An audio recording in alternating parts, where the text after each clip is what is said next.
I don't know who you are. I don't know what you want.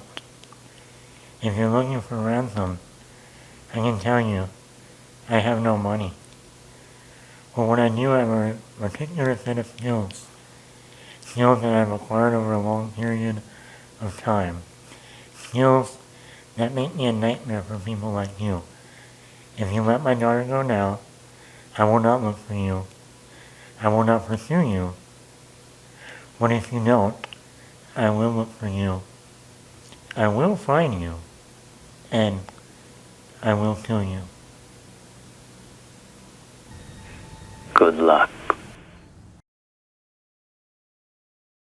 Welcome back, everybody. Matt the Man here. And this week was the 15th anniversary of Taken, the Liam Nesson action thriller. Came out in 2009. I am a huge fan of this movie ever since I saw it back in 2009. Who would have ever believed that this movie right here was going to launch Liam Neeson into a whole new career of action movies? I mean, after this movie came out, it was action movie every year. And it's still going on to this day of Liam Neeson doing action movies. From Taken, obviously, then we had the movie Non-Stop, then we had the A-Team, then we had The Grey, then we had Taken 2, then we had so many of The Commuter, Taken 3, and like I said, The Marksman have almost 20 action movies since the first Taken movie has come out. And like I said, I can't even name all of them. The guy has been pushing these movies out for the past 15 years straight. It's unbelievable. But getting back to Taken, Liam Neeson, Maggie Grace, Famke Jensen. This is written by Luc Besson, directed by Pierre Morel. I think that's how you say his last name. I love this movie because, number one, it's something that actually does happen.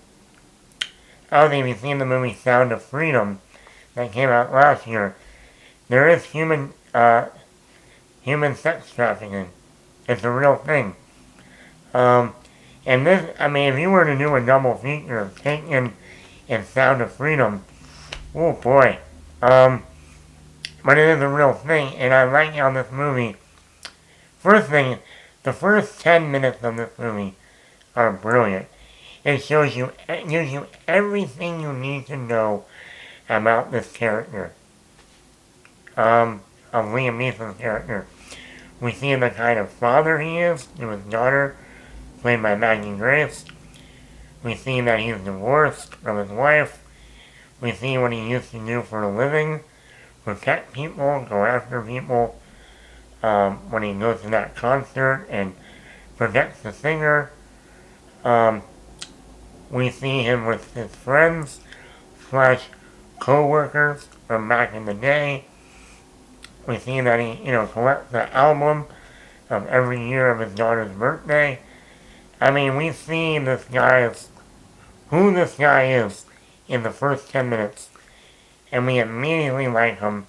We are immediately on board with him, and it sets up the whole movie in a way. We see the daughter and how she's very immature at 17 years old.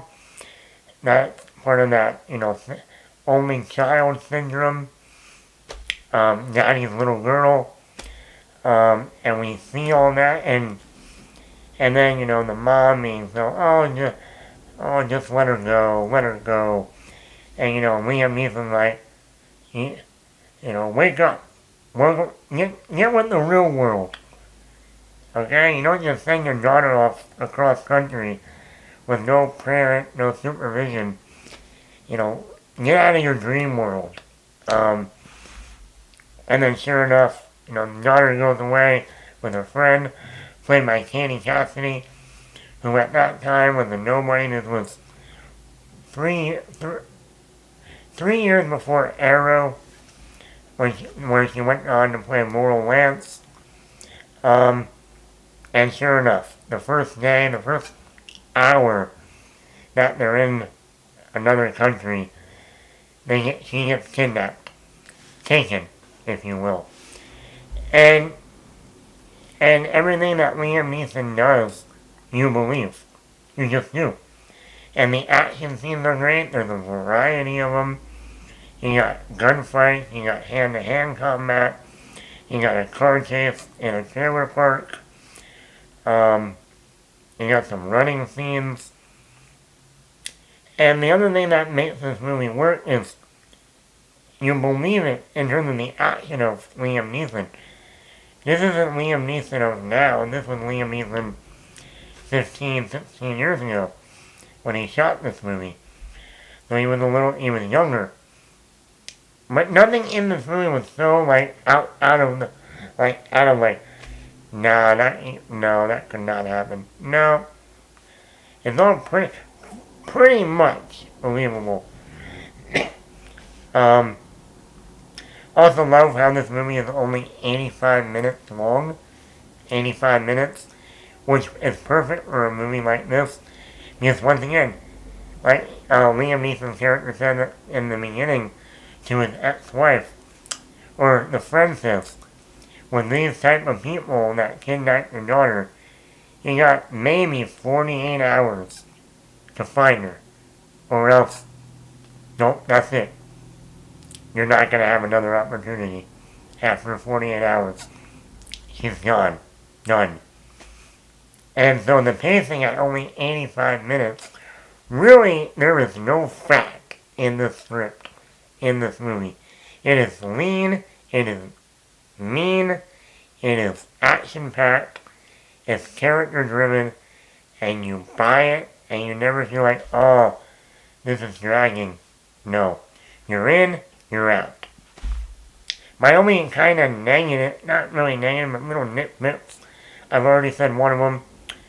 The daughter, Maggie Grace, who was played by Maggie Grace, I thought she was a little whiny, a little immature, especially in the first half of the movie, when we see her. I don't know, I just felt like for someone going into senior year of high school, or maybe even close to college, she's very immature.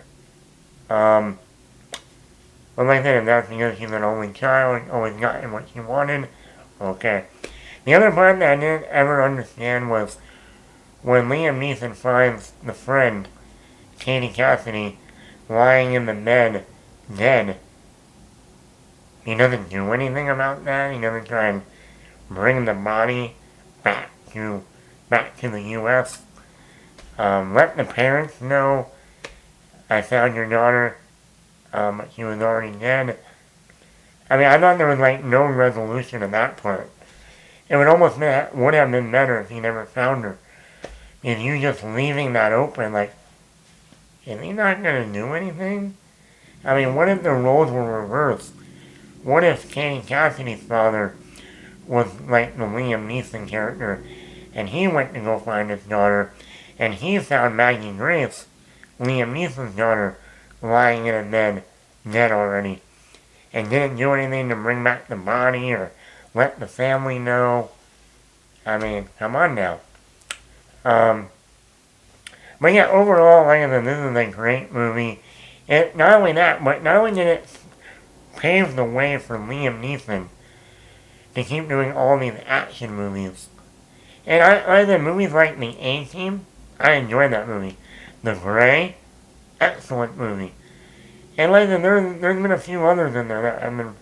The one he did, Cold Pursuit, that was in 2019. That was good. Like I said, there's a lot of them. But that not only paved the way for Liam Neeson to do action movies, but you gotta wonder yourself, if it wasn't for Liam Neeson and Taken,